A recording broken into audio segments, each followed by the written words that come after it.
Bapak, Ibu, Saudara, dan Saudari yang terkasih di dalam nama Tuhan kita Yesus Kristus, damai sejahtera Tuhan selalu menyertai kita. Dalam video ini saya akan menyajikan makna doa Salam Maria, agar ketika kita mendaraskan doa Salam Maria, kita memiliki pemahaman yang benar dan penghayatan yang mendalam.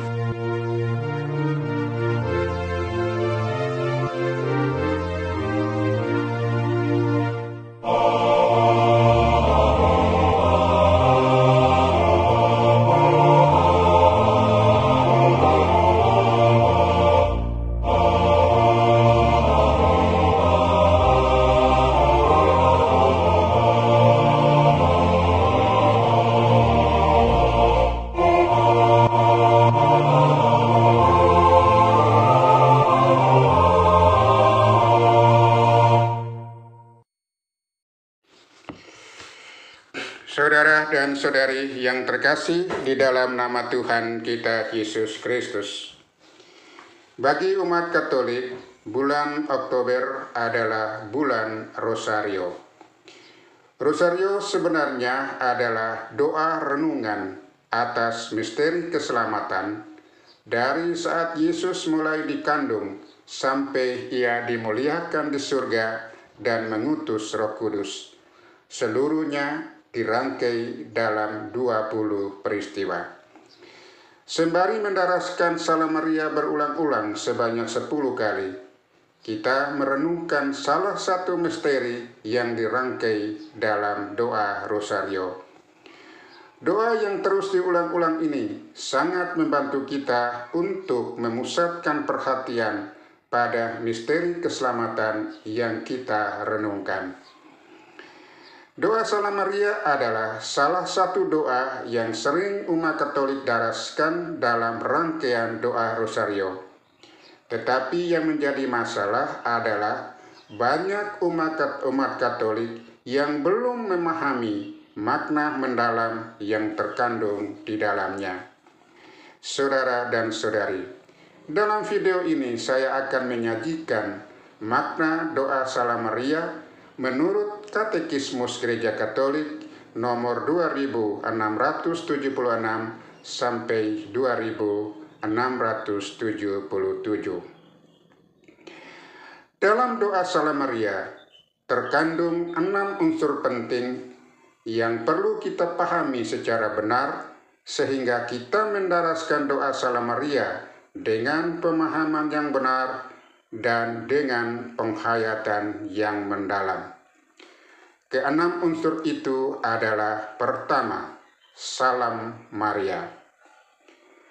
Ungkapan Salam Maria secara harafiah yang berarti bergembiralah Maria.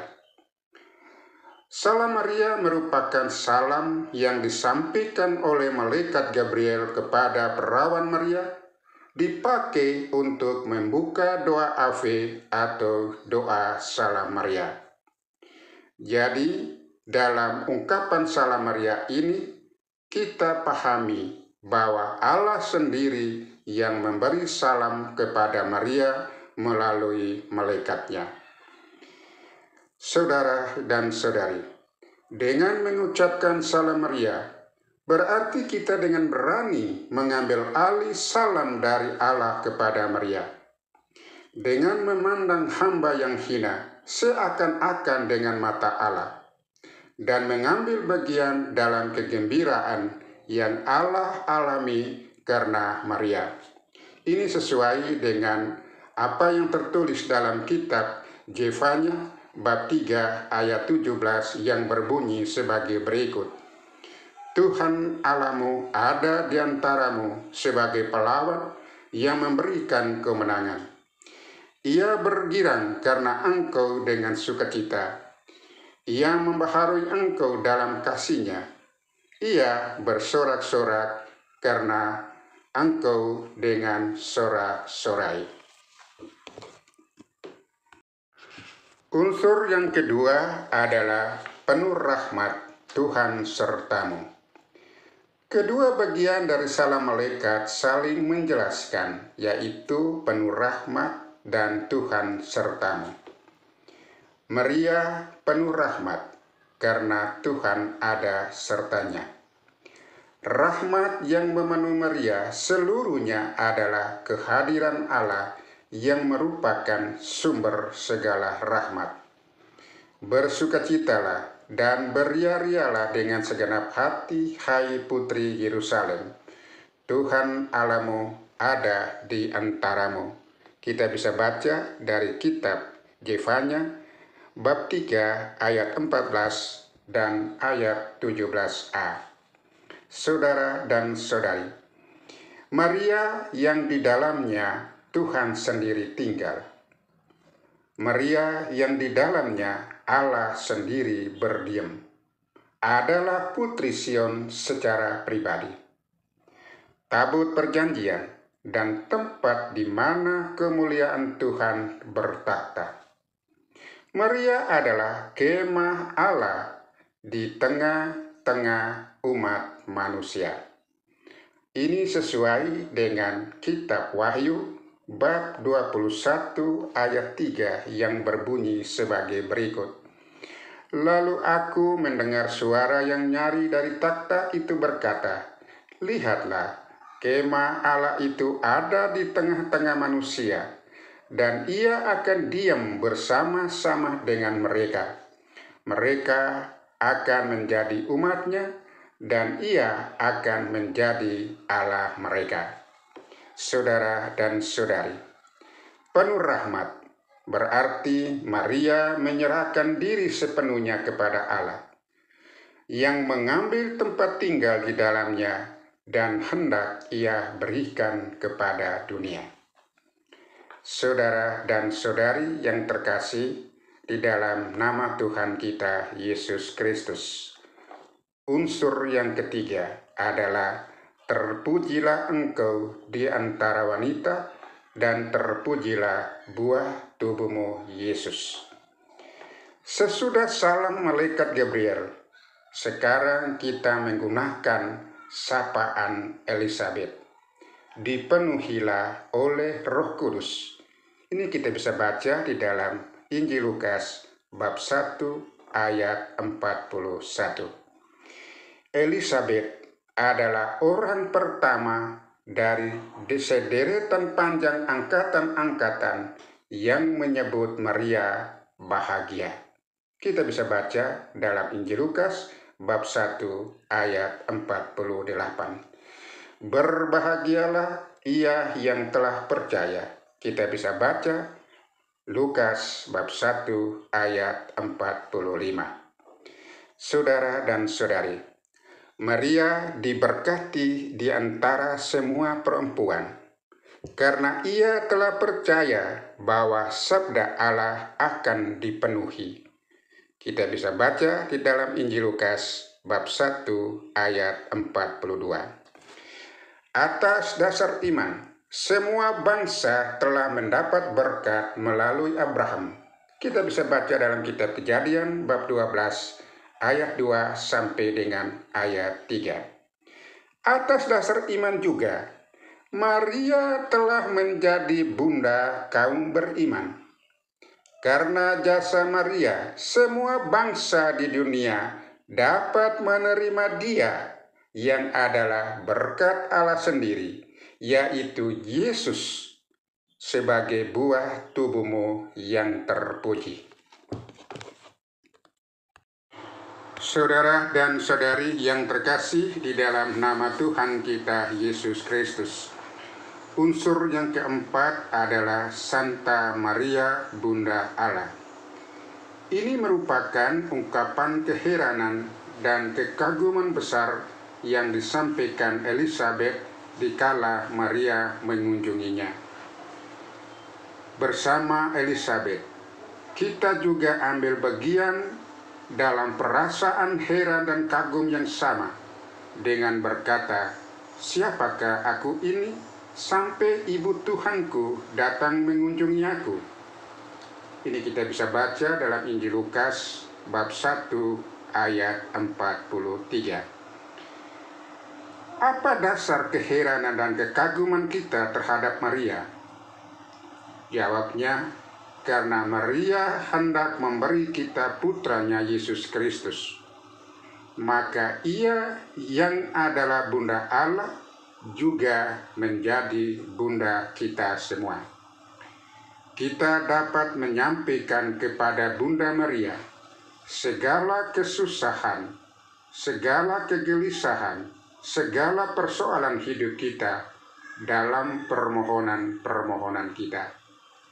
Maria akan berdoa bagi kita, sebagaimana ia berdoa untuk dirinya sendiri, dengan berkata, "Jadilah padaku menurut perkataanmu itu." Lukas bab 1 ayat 38. Saudara-saudari terkasih, kalau kita mempercayakan diri kepada doa Maria, kita menyerahkan diri bersama dia kepada kehendak Allah dengan berkata, "Jadilah kehendakmu dalam seluruh hidupku." Saudara dan saudari, unsur yang kelima, yaitu doakanlah kami yang berdosa ini sekarang dan pada waktu kami mati.